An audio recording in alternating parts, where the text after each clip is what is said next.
Vin Scully passing away last night at the age of 94. What a life in full this man led, and so much of it in our living rooms.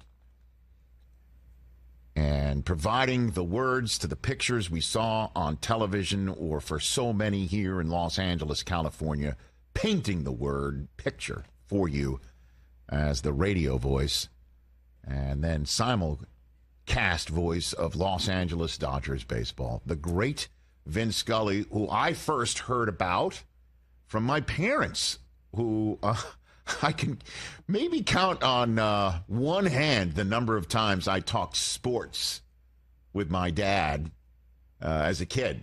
He really wasn't into it that much. And the same thing with my mom. It was my brother who got me into sports. But my parents, being from Brooklyn, New York, told me all about Vin Scully. And that's part of Vin's incredible story. 1950 is when he began calling games for the Los Angeles Dodgers, Brooklyn Dodgers organization. It's when he started calling games to the Dodgers and calling games for people. Vin Scully broadcast for 67 years. Wow. He could tell you stories about Jackie Robinson because he was there when Jackie Robinson was there. He tells stories that you could see all over Twitter and all over social media and YouTube, like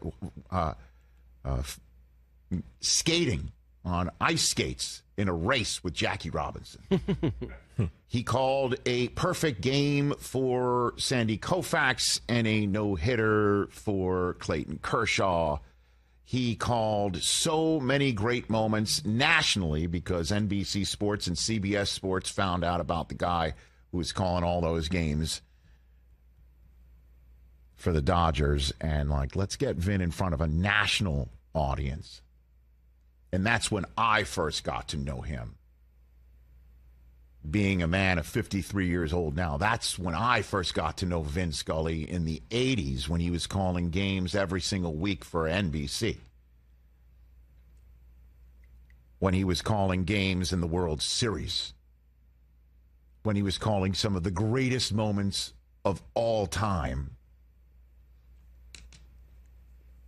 Like Kirk Gibson's home run in Game 1 of the 1988 World Series. When everybody... And look who's coming up. And with 2 out, you talk about a roll of the dice. This is it. High fly ball into right field. She is gone.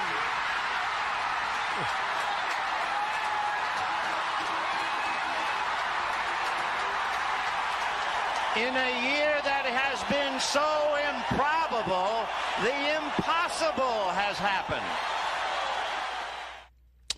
Yep. I have goosebumps. How about you? Yeah, jeez. Whew, head to toe. And that was 2 years after we thought he had made the greatest call of his entire professional career, calling baseball games nationally, coast to coast. Sorry, Chris, but this is it. The Buckner play. Game 6 of the 1986 World Series, when it looked like the Red Sox were going to break the curse and they had the Mets dead to rights. Until the Mets started to come back and Mookie Wilson stepped to the plate. So the winning run is at second base with 2 out, 3-2 to Mookie Wilson. Little roller up along first, behind the bag. It gets through Buckner. Here comes Knight, and the Mets win it.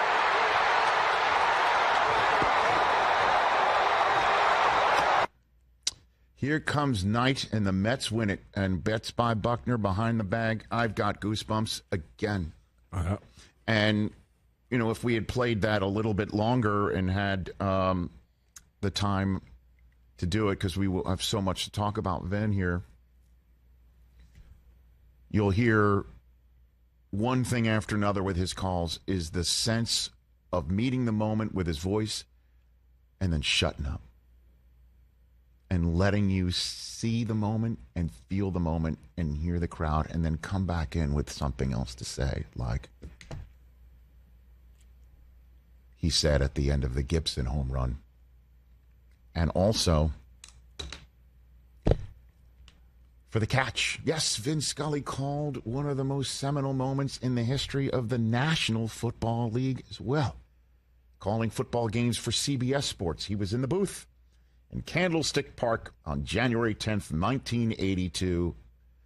The NFC Championship game of the 81 season, 49ers and Cowboys. Yes, kids, when we talk about the 49ers and Cowboys having a long-standing rivalry, this is the day it essentially was born, when the 49ers finally hit back on the Dallas Cowboys with Tom Landry and the Cowboys up and Joe Montana taking the snap on 3rd and 3 from the 6-yard line. They're 6 yards away from Pontiac. 3rd and 3. We'll see a pickup sometime on the right side, possibly. Montana looking, throwing in the end zone. Dwight Clark.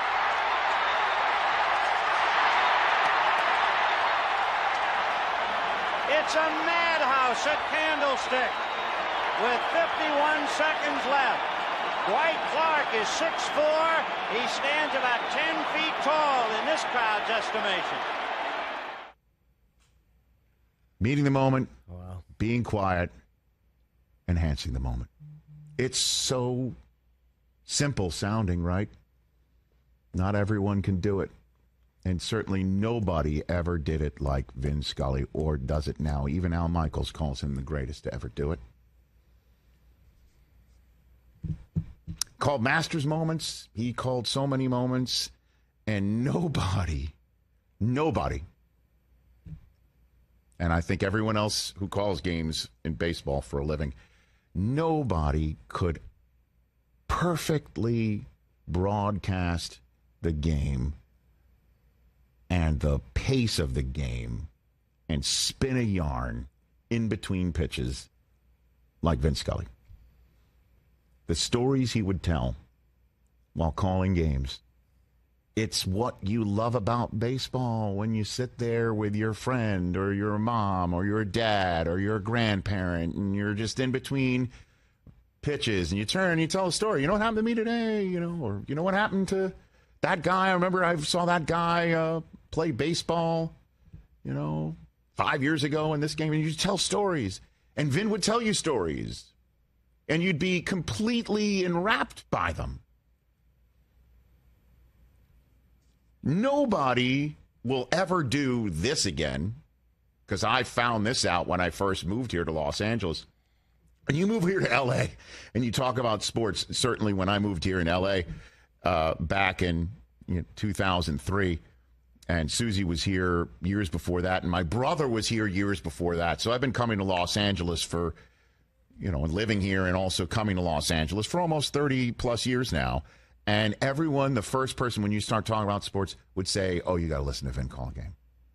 I'm like, well, I listened to, the Buckner moment and the Gibson moment and all these moments. No. You got to listen inning 1 through 9. You got to get the whole thing. And there's nobody like it. And you're driving around in traffic and you're just staring at the taillights and you're just saying, what the hell's the matter with this 405? What the hell's the matter? You turn on the game and Vin's just, okay, I don't have to be where I think I need to be. You're happy stuck in traffic listening to that guy. And nobody will ever do this again. And anybody who watched Dodger baseball knows this. The Dodgers would come back from commercial break in the middle of the game, the 4th or the 5th inning, a minute, 90 seconds early. In other words, foregoing advertising revenue. Just so Vin can turn his back to the field and his face to the camera and tell a story for 60, 90 seconds and then turn around and then here we go. Let's go. Top of the 5th, bottom of the 5th, whatever. You won't see that anymore. Ever again. Ever again. I don't even know if I'm doing this man justice. But I'm trying my best. Because I will tell my kids about him. They kind of heard that he retired in 2016. I'll tell my kids about him just like my parents told me about him. And, yeah, people might be fortunate to do it for 67 years. Wow. Somebody might match that. But the 67 years, starting in the Jackie Robinson era, and finishing up in the late teens of the 21st century and spanning that era. Oh, by the way, he called Henry Aaron breaking Babe Ruth's record. He was there because the Dodgers were the team that Hank Aaron did it against. And he met that moment, too. Aaron waiting, the outfield deep and straight away. Fastball is a high drive into deep left center field. Buckner goes back to the fence. It is gone.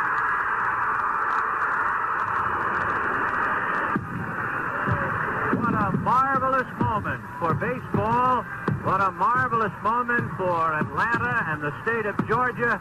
What a marvelous moment for the country and the world.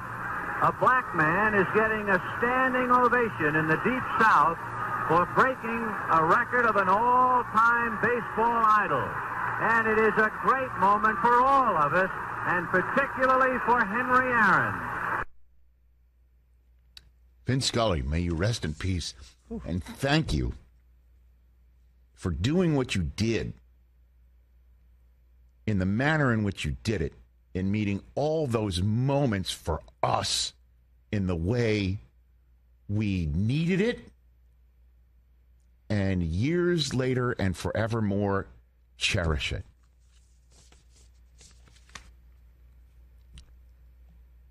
A guy who many of us wanted to meet, and fortunate I got a couple chances to do it. He called into this show, and many wanted to meet, and for those who never did, you knew him. Rest in peace, Vin Scully.